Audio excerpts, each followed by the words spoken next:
You ask Tiger to calculate. This deals with linear inequalities with one unknown. The final result is k greater than -11. Let's solve it step by step. Simplify the expression. Expand the parentheses.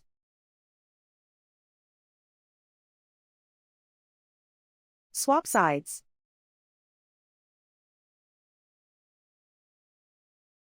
Group all constants on the right side of the inequality. Add 9 to both sides.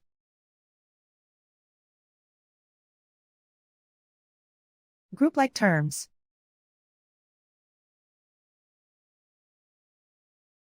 Simplify the arithmetic.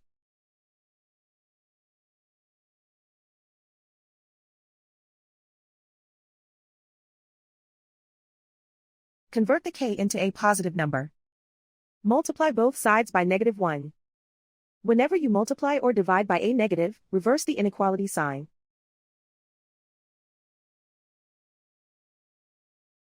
Remove the ones.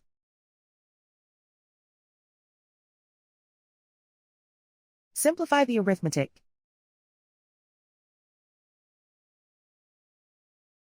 Plot the solution on a coordinate grid. And so the final result is k greater than -11.